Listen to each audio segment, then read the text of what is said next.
સાહેબ મને લાગે છે મારે મારા ઘરમાંથી ઉચાળા ભરવા પડશે. આ મારો ચીટર સાળો શંભુ જવાનું નામ જ નથી લેતો. 2 દિવસમાં બનેવીલાલ જઈએ 2 દિવસ જઈએ કરીને અઠવાડિયું ખેંચી કાઢ્યું છે બોલો. અને મારી બૈરી સુસલી અરે પહેલાં હવે આવ્યો છે તો આ રક્ષાબંધન કરીને જ જજે એમ કરીને એને રોકી રાખ્યો છે. સમજાતું નથી મારે કરવું શું. એ બને વિરેડ અમે તો નક્કી કરી જ લીધું છે.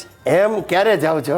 શંભુને જવું હોય તો જાય, હું તો અહીં જ રોકાવાની. હે અહીં રોકાઈને હું તો ડાન્સિંગ શીખવાની છું. ડાન્સિંગ?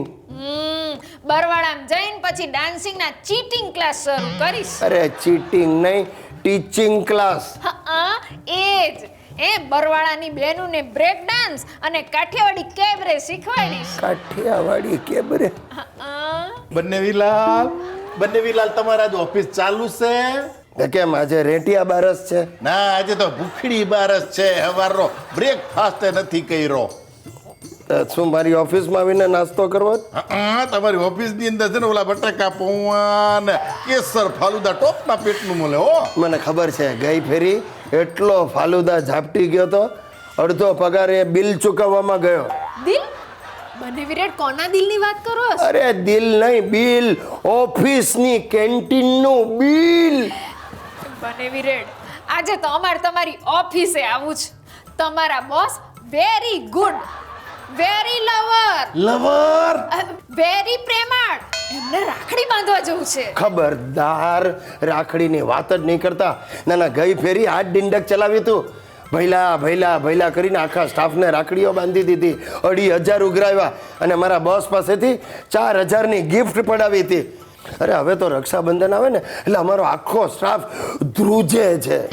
તે ગુંજે જ ને. કેવું અસલ ગીત ગાયું તું મેં. ભૈયા મોરે રાખી કે બંધન કો ડોન્ટ ફરગેટ.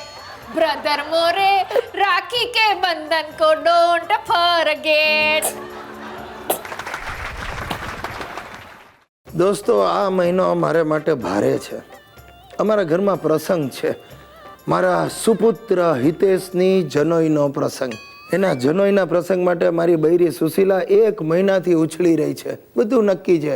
જુઓ, સવારે હું કોટન સાડલો પહેરીશ, બપોરે બાફટા સિલ્ક, સાંજે સિફોન અને રાત્રે તો મને ડિઝાઇનર વેર જોર્જેટની જ સાડી જોઈશે. ટૂંકમાં 40,000ની ચોંટાડવાનો પ્લાન બનાવી નાખ્યો. અને આ હિતિયો તો મુંડનના બાને મને જ મુંડી નાખવાનો છે. સૂટ બૂટ શેરવાની અને સાંજે સિલ્કનો જબ્બો અને ધોતી. વળી પાછું એણે એના મામા પાસે એટલે મારા શાળા શંભુ પાસે સોનાની ચેનની દરખાસ્ત મૂકી છે. તે શંભુડાએ મને ફોન કરીને મારી પાસે લોનની દરખાસ્ત મૂકી છે. અને મારા દાદા એમણે તો નક્કી જ કરી નાખ્યું, વસરામ ભુવાનું જ જમણ જોઈશે. 500 જણા મિનિમમ અને 500 રૂપિયાની ડીશ. બોલો સાહેબ, આ ઉત્સાહના મહાસાગરમાં મારા કુટુંબે મને ડૂબાડવાનું નક્કી જ કર્યું છે. મારા સાસુ સસરાનો ફોન આવી ગયો, ગિરીશકુમાર અમે તો અઠવાડિયા પહેલાં જ તમારે ત્યાં આવીને રહીશું. સાહેબ, ધરતીકંપ થાય અને જો હું દટાઈ જાઉં ને તો કદાચ 10મા દિવસે જીવતા બહાર નીકળવાની શક્યતા ખરી. પણ આ જનોઈ કંપ મને જીવતા જીવત દાટી દેશે.